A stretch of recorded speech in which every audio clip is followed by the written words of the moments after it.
Hey everyone, welcome back to my channel. It's Valentine's week, y'all. So with that in mind, I thought it'd be really cool to talk to those of you who are familiar with twin flame soulmates and karmic relationships. And for those of you who are not, stick around and learn some really cool stuff about these relationships and how they impact your soul journey. So that's what I want to discuss. How these three relationships impact your soul journey, how they're related to your soul journey, and how you can help yourself along the way as you encounter relationships or continue in the one that you're in. Okay, so let's get started. Let's go back to the very beginning. Genesis, out the Bible, chapter 1. All right, so in the beginning, okay, the Spirit of God hovered over the waters. Keyword, spirit. All right, the Spirit of God hovered over the waters. That is an energy force. All right, everything is energy. Remember that. Then God said, okay, now he's in person or entity. All right, it's not spirit, but it's God himself speaking. Then he said, let there be light. Okay, so now you have the Spirit of God and God, right? It's right there, right there. There it is. Okay, I'm not making this stuff up. All right, then God made man in our image, okay? So our image is spirit, and he's referencing other spiritual beings, heavenly beings, right? And man and woman, he created, all right? So that's the first thing. Later in Genesis, he then made man, okay? He formed man from the dust, all right? Now he's taken a substance, all right, and he's forming man from the dust. He breathed into his nostrils the breath of life. Okay, so he first created man in his image. All right, man and female, he created them. So he created them at the same time. That is your soul. That is spirit. That is your soul. Then he formed man out of the dust. Okay, he formed the man first, and then from his rib, he created Eve. All right, so in body, man was created first, woman came second. All right, this is the physical body. When he created the man and female alike, well, he created them at the same time in our image, which was spirit. You see, you have soul and you have body. All right, keep that in mind. All right, now later on in Genesis, he talks about the man leaving his mother and father, uniting with his wife and becoming one flesh. All right, keep that in mind. Now y'all go read this stuff in Genesis. I read it. All right, check it out. I'm not making this up. It's right here. Okay, so again, you've got God in spirit, and you've got God forming man, making man out of the dust. So you've got soul and body, okay? Now, when he created the soul, he did it in two ways. One way is he puts a soul in each individual person, a soul for this person and a soul for this person, right? And multiple people, but I'm just saying it's one soul in one human body. And that soul is sent down to earth. We talked about that before, right? So the soul is coming down to earth to learn its lessons, to start its soul journey. All right. When he creates one soul, that's easy, okay? One soul per person. The other way he does it is he takes one soul and he splits it, okay? And that one soul is now in two people, and they are sent down to earth, all right? Those are your twin flames. One soul, two people. Just like you have twins, identical twins in body, in the embryo that splits, and you come out with two people looking alike. Yes? You can have triplets, quadruplets, quintuplets, and they can all be identical because that same embryo just keeps splitting, okay? If it's happening in body, it's happening in spirit because it happens in spirit first, all right? So this is how you end up with twin flames here on earth, because it was one soul that was split just like a twin, just like an identical twin, okay? And it's sent down to earth. All right, so now that you understand how souls are created, the ones or the one that's soul and it splits, all right? Or it could split 3 times. Okay, we're going to talk about that. All right, now moving forward, these different types of relationships: soulmate, twin flame, karmic. The soulmate is, you can have multiple soulmates. Let's understand that, because it's a misconception that people are looking for their soulmate. They want to marry their soulmate. They want to date their soulmate. You know, this friend who is, you know, they believe they're one and only true love. Soulmates can be multiple people, all right? You can have a soulmate with you can be a soulmate with your best friend. You could be a soulmate with the neighbor down the street. You can be a soulmate with, you know, a person you met in college. You could be a soulmate with your mom, your dad, okay? Soulmates are people who, think of it like this. Soulmates are people who you have common interests, common likes, common beliefs, common values, common morals, and you want the best for each other, okay? They are the people who are like your cheerleader, all right? So they're going to, you know, cheer you on. They're going to wish you well. And you know, and you get along great. Soulmates, you get along great because it's such a synergy there between the two of you, okay? Because your souls they gel well, okay? They're just like, you know, they just rotate around each other very well. And you communicate well, okay? And that is why everybody is like, oh, I want to marry my soulmate, because it's such a good feeling. The energy force with a soulmate is very good. Now, some people move from the friendship to the soulmate, you know, level, or they connect and get entwined. And some of those people are able to, you know, marry each other. Okay, so you might marry your soulmate and you may not marry your soulmate. But either way, that person is basically there to support you, to bring positive energy, positive vibes to you. And generally, you have a good nurturing interaction and you know, mature relationship. And you propel each other, okay? Because you want the best for the other one, right? Now, I'm going to stop right there with the soulmate, because the twin flame comes in at this point, and then I'm going to have to circle back to the soulmate, okay? One of the things that the soulmate does not do is help you grow in those areas that you really don't want to. Like, I'm going to say this differently. Let's take a step back. The twin flame is a type of soulmate, okay? So you have a soulmate, and now you have a twin flame. The twin flame has everything about the soulmate. The difference between the two is that the twin flame mirrors each other, because remember, it's one soul split into two. So they are connected spiritually, okay?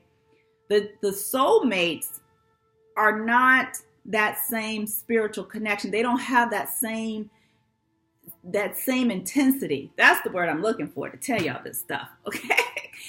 The soulmate is, like I said, a very good feeling, but they can only take you so far. They're like the cheerleader. So even if you are married to this person, that's the person that's kind of like, okay, baby, you go do you and I'm gonna go do me. And you both do and you wish each other well. And you kind of, you coexist, but then you independently exist. And that's about as far as it goes. All right. Now, the twin flame, they have all of that. And then they mirror each other. Okay. The other thing about twin flames is like they see right through each other because they're the same soul. So the things that one person is trying to kind of mask, this other person's going to be like laser beam and they can see right through that crap. And then what they're going to do, they're going to bring that to the surface. Whatever is the person's trying to hide, cover up, or doesn't want to address to heal, or they try to ignore things about themselves, the twin flame is going to see it. And the twin flame is always that person who will bring it to the surface. So twin flame relationships are usually very difficult. Now, it's kind of tricky because most times they get along very well, just like the soulmate, right? So they have all of this wonderfulness about their relationship, but because that burning twin, that's why they call it a twin flame, that flame that burns between them, that has to burn all of those things off that they have to get rid of, those life lessons and those the things that they were sent down to earth to resolve in this lifetime or whichever lifetime that they're in. As they go down their soul journey, they are reflecting each other. All right. The intensity between twin flames can be so strong. As much as they love each other and they come together, they can't stay together. So they usually repel. Okay. And it's usually after some event or some topic has come to the surface or some emotional, thing that has risen to the surface that now one or the other has to address.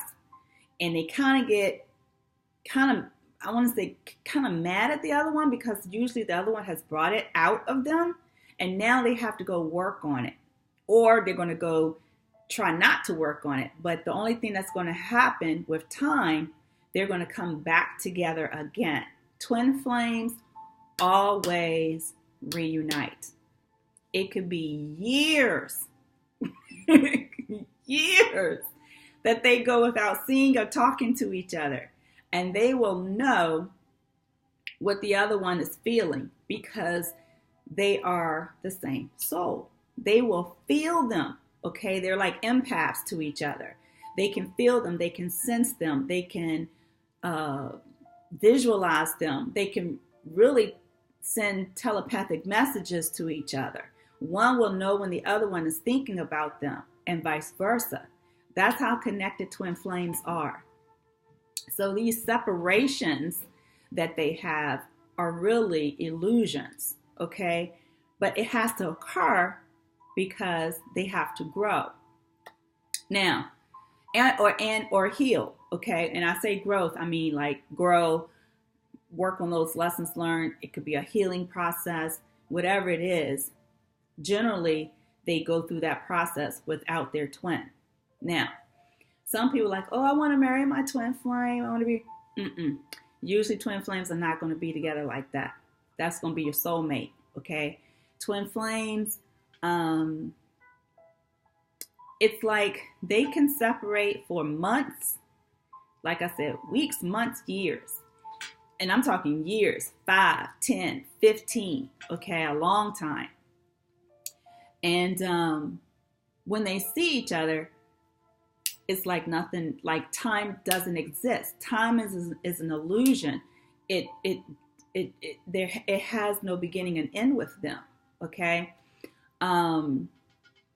The other thing about twin flames, they take the person to the next level that the soulmate doesn't, okay? So the twin flame is going to be that person that says, like when it says, hey, baby, you go do you and I'm going to do me. So let's say one is starting his practice, his dental practice, okay? And, the soulmate is supporting him in that effort. And then let's say the female is off starting her law practice, okay? So they're going to support each other. Yeah, I wish you well. I wish you the best. The difference with the twin flame is the twin flame is going to ensure that that person has everything that they need. So let's say, and I'm making this stuff up, let's say you had to pay to get of course you got to pay, take the exam to get your state license. And let's say, that's $1,000. Okay, I don't know, because I'm not a dentist, I'm not a lawyer. But let's just say, you came up $300 short, okay? That twin flame that is vibrating, we talked about that, that vibrational pyramid, that twin flame that's vibrating up here at the higher level of the pyramid, they're going to give you or ensure you get that $300 because they want to see you succeed, all right? They do not want you missing out on any opportunity that is going to propel you forward. You understand? So the difference is the soulmate is going to be like, yeah, baby, that's really cool. I wish you well. You're going to be fabulous at this. I can't wait for you to get this. The twin flame at the high vibration of that vibrational pyramid, anything you need, anything, that person's going to be right there for you and it's going to make it happen. They take action, okay? They take that positive action to push it through to make sure that you are where you need to be and you're vibrating at that high level, getting to it where you need to be. That's that evolved twin flame, okay? The other thing about twin flames, that's the evolved twin flame.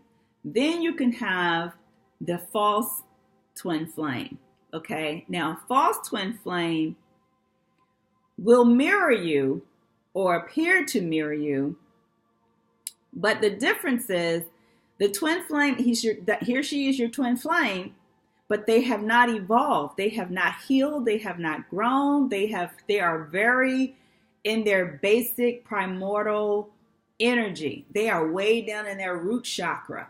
Okay, that's that first chakra, that red chakra down in your primordial areas, basic needs. All right, food, shelter, water, sex, basic needs, clothes. They're not evolved anywhere up here in the mind space, okay? They are very immature in their thinking and they're immature emotionally, okay? So when the two of you come together, that twin flame, you can see through each other. You can do all of that. You get those vibes. You can telepathic messages. You can feel that person. You can feel when they're mad. You can feel when they're happy. All that. Okay, same deal. The difference is because that twin flame is down here in the lower parts of the vibrational pyramid. They're vibrating in low energy. All right. And generally what happens is when they're vibrating in that low energy space and you're mirroring each other, guess what they're going to do to you? They're going to bring out your low vibration. Now, you could have elevated, and what they do is pull you back down, okay? Because if you're elevated, you want the best for them, and you want to make sure that they're getting everything, so you're trying to give them the things that they need, like a twin flame does. But that twin flame that's not evolved, all they can see is they don't see it. They really don't want anything to do with it, okay? So they jet. You get ghosted. They will leave you. That's what they call the twin flame runner, okay? He's the runner. Then you got the evolved one who they call the twin flame chaser. Okay, and they will stay separated as well. Weeks, months, years, same deal. But they will always come back together because they are one soul. Now, hopefully during the separation process, the one who was in basic primordial physical behavior and thinking, hopefully that person is starting to elevate, okay, and become more emotionally mature and mentally mature, spiritually mature, all of that. And so then when they do reunite, there's a better, smoother, union of the two. But the one that is being impacted is the one who is evolved, because now that they have brought that person down into that dense matter, into that dense lower part of that pyramid, they now have to regroup. So when they separate, this one is over here regrouping, probably like, why did I even let myself go through that? And now they got to reset, almost like reset the clock, and they have to reset their vibrations. They have to raise their vibrations back up. And depending on how well they are in tune with themselves, they can do it pretty fast, or it could take them a while, okay? Because, they are connected. So this person, they feel for each other. They have these strong, intense feelings, almost like they can't stand it. And then it makes them not even stand each other, okay? They always, oh my gosh, this person drives me crazy. And it's just that intensity, all right? So twin flames, again, can be a very loving but challenging relationship. And they like I said, they're very much like the soulmates. They get along well. They can communicate well. They generally do, but it's always something that's going to interject and make them separate, because they have to continue to heal and grow until both of them get to that higher functioning vibration of this pyramid. Okay, now the third relationship, the karmic relationship. A lot of people think of karmic relationships as like you're getting punished for something that you did. That's not true. Karmic relationships is about balance, all right? It's about the universal law of cause and effect, all right? Cause and effect. How can I say this? Every action has an equal reaction or a consequence, okay? So when you do something in a relationship, and not, when I say relationship, I'm just mean it's just two people, okay? It doesn't mean like you're committed. It just means you're two people dealing with each other. So relationship, commitment, situationship, sexship, whatever. It's a ship of some sort, okay? It's two people dealing with each other. And it can be heterosexual, homosexual, or bisexual. I don't care. It's just two people, all right?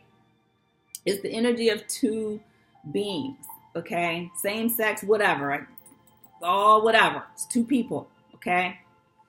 So, and this is for all three types of relationships. So anyway, the karmic relationship, dealing with cause and effect, universal law, every action has an equal reaction or consequence.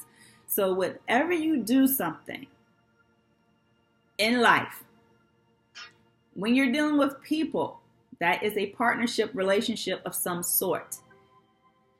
Your behavior, your words, your actions are going to, cause something, and then there's going to be an effect. So that's your karma also, all right? So karma, when you're not functioning at your higher vibration, and you're functioning down here in the low dense matter and low dense vibration, it's almost like you're going to behave in a very negative, toxic manner, okay? So karmic relationships are those toxic relationships that are out of balance. So karmic relationships, it'll start out really, really nice, and then somewhere along the way, generally pretty quickly, you're going to, one of you is going to get the first red flag that this is not something you want to be involved in. Now, because it's a karmic relationship, you have to learn your lesson from how you treated somebody else or did something else on that cause and effect situation that had nothing to do with this person. All right. But because your soul, when you're sent down, is learning lessons here on earth, this person, you're vibrating down this low energy and you're sending out these signals. You have attracted a person on that same frequency. All right. So karmic relationships, you pick up, it's like the law of attraction. You pick up what you're giving off because you have to learn the lesson of what you did in some other relationship or partnership, friendship, situationship, whatever. So even when you sometimes want to get out of a karmic relationship, generally it's very hard to do until you have learned that lesson. So toxic relationships, y'all know what that is. It's you argue, you fuss. There's, people going through your emails, going through, just violating your privacy, going through your phone, trying to friend all your friends to find out what they can about you. They will follow you, do drive-bys, literally at your house or drive-by on social media. They will do whatever it is that they need to do to keep their claws in that relationship, keep their claws on you. It's all about control, okay? Karmic relationships, somebody wants to control the other because they want to, it's almost like codependency. I guess that's the best way to describe it. They're codependent on each other, or one is codependent on the other. So if one is trying to get out, the other one's like, no, you're not leaving. And most times in those karmic relationships, one other person or both, depending on what's happening, they're very manipulative, okay? They will have you like a puppet on a string. And depending on how desperate they are or how insecure they are, they will go to any length of measure to get out of this relationship what they want. Whether it's money, whether it's sex, whether it's material things, clothes, cars, shoes, whatever it is. If you're paying off bills, paying your rent, whatever it is, buying the baby some shoes, I don't know. But I'm serious. They are very manipulative type people. And some of them are damn near narcissistic, okay? So karmic relationships are very unhealthy. If you are in one, you may want to try to get that lesson, learn it quickly, and try to get out of that thing. But they're unhealthy to the point where it causes you a lot of strife. But they are healthy in the sense that you should recognize what it was that you did in some past relationship or some past situation that you recognize like, oh, wow, I'm really sorry about that. You have to repent. You have to really feel sorrow and repent in your heart because God knows our heart. Anything out your mouth can be anything. But that heart space, be true to yourself and be true to the other person because the truth is going to come to the surface. That's what God made the truth to do. It's a virtue. So anything that's hidden in the dark is going to come to light because that is what it was made to do. Truth is going to shine itself. So don't think you're fooling anybody because you're not. All right. So, karmic relationships can be pretty intense and pretty difficult to get out of. Once the soul has had enough, like the soul can only take so much, all right? And then it's going to break. But before it breaks, that person is generally going to, snap out of it. It's like they've learned a lesson. I'm done. They're cut it off and they move on. Now, Unfortunately, when the soul does break or something causes the soul to break, that can be very, very, very traumatic. And so that's a conversation for another day. But yeah, let's just keep it right there. But those three type of relationships, they impact your soul journey because they help you grow.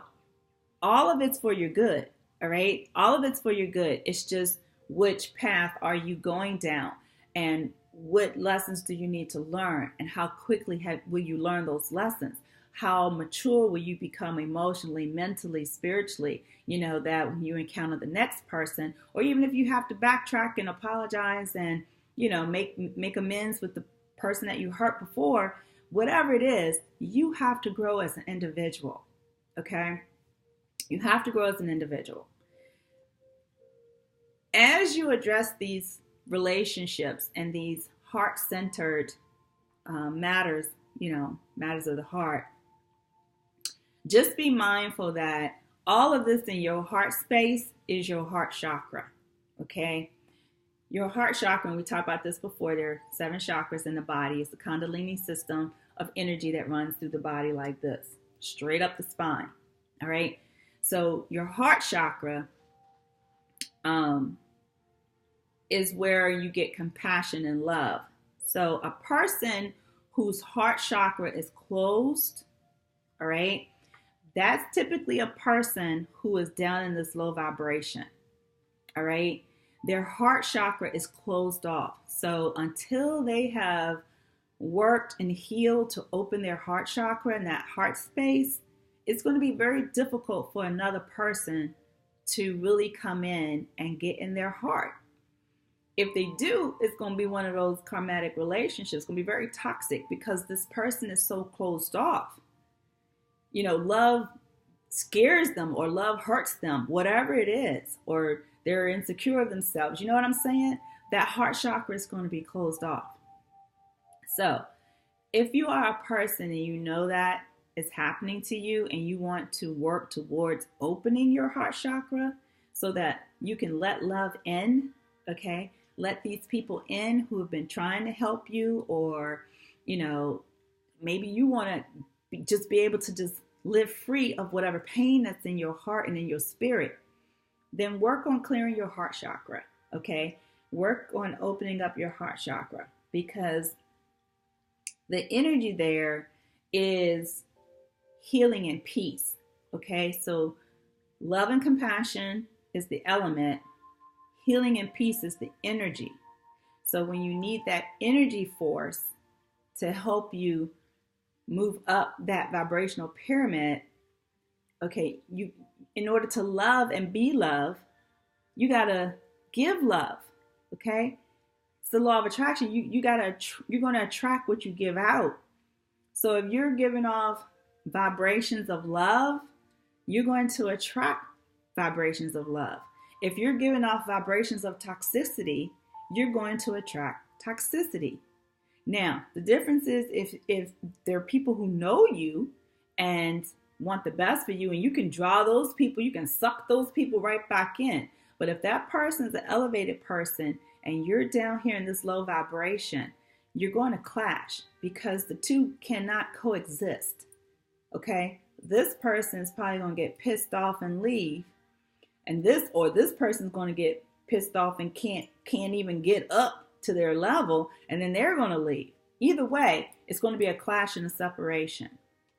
Now, so if you have people that you really care for and you realize that these things are happening and you want to heal yourself first and foremost, then you can work on healing the relationships, friendships, situationships, love ships, whatever you want to call it, with other people. Work on opening your heart chakra, okay? Now, that's a lot. The other thing, let me say this. When you're working with your heart chakra, meditation is very important. I always talk about meditation because it is the key, all right? So there are oils, stones, and herbs that are associated with every heart chakra in the body, do your research. I always tell y'all, go do your research and learn about what those are. Okay, I have some that I wrote down real quick. Lavender, orange, tangerine, rose, amber, and bergamot oils are very good. You can take baths with them, okay, or you can wear them, all right, to help you. Stones, avertrine, which is like this little green stone, is very good for the heart chakra. Can you see that? And you can get it tumbled or you can get it raw. This one's tumbled, all right. Peridot and rose quartz. This is rose quartz. All right, this is a raw form of rose quartz. And you can get these like in different sizes. Like I have this big chunk I wanted to show you. This is rose quartz also. See the difference? So, like I said, I love crystals and stones. I've been attracted to them and since I was a little girl. So I have crystals all around my house. This is a crystal. This is selenite right here. See this big chunk of selenite? That's very good for cleansing. These are amethyst. And that's Himalayan sea salt lamp. So, but yeah, all around my house is stones. The other thing about meditation, it was some other video I mentioned to you guys about the Tibet bowl and I couldn't find mine. It was down in the basement. So this is a Tibet bowl, all right? And usually on the inside, I can't get the lighting right. They are affiliated with the chakras, okay? And some are made specifically for an individual chakra, and then some are made for all 7 chakras. But do your research, okay? But I'm going to show you how this works. So as I mentioned before, the left side of your body receives energy. The right side of your body expels energy. So what you want to do, whenever you're working with stones or anything vibrational, you want it in your left hand, okay? Because the vibration is going to come right into your heart right here, okay? All right, so the Tibet bowls have a little stick. Some of them have like a velvet cloth on them, or they come just plain like this. And what you do, you hit it. You can just hit it like that, the high vibration, or you swirl the stick around it.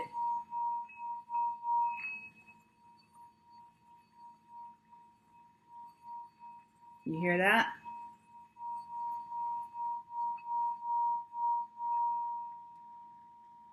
Okay.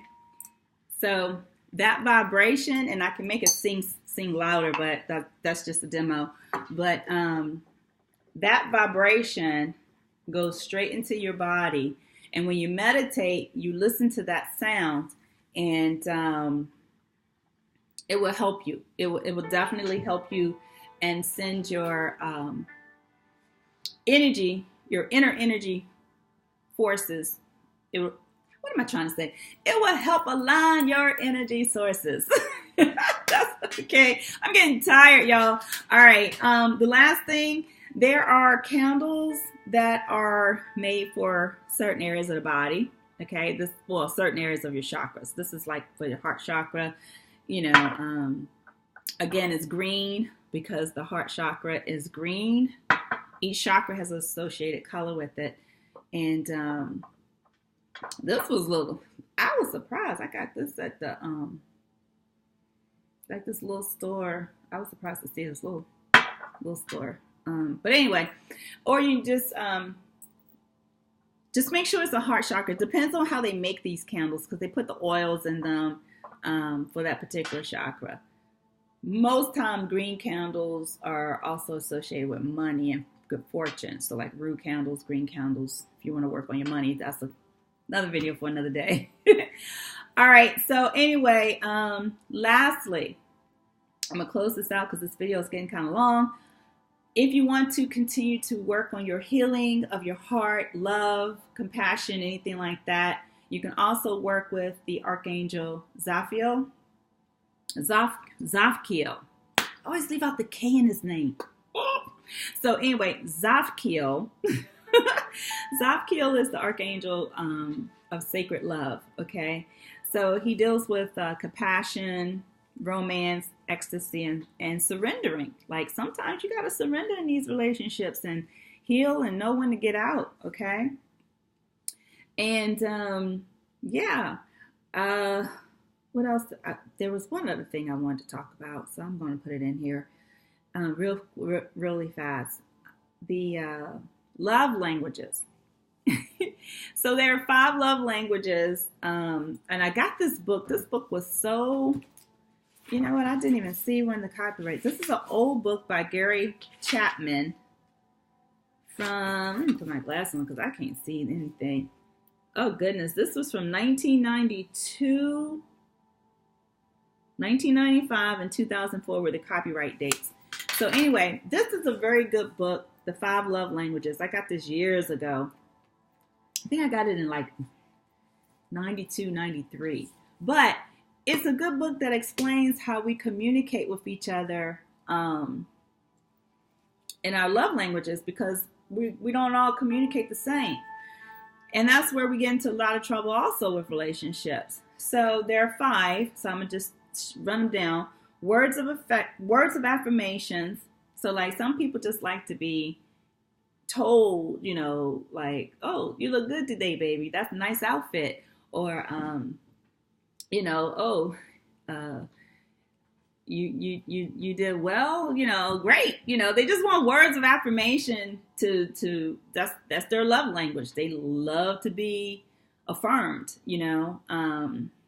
Then there is quality time. We all know what that is. Sometimes you can't get enough of that.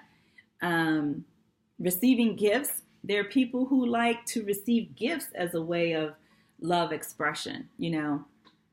They love to get gifts on their special days, birthdays, holidays. They just love just because gifts, like just surprise me with something. Oh, shoot. Yeah, that person would really dig that. All right. And then you've got acts of service.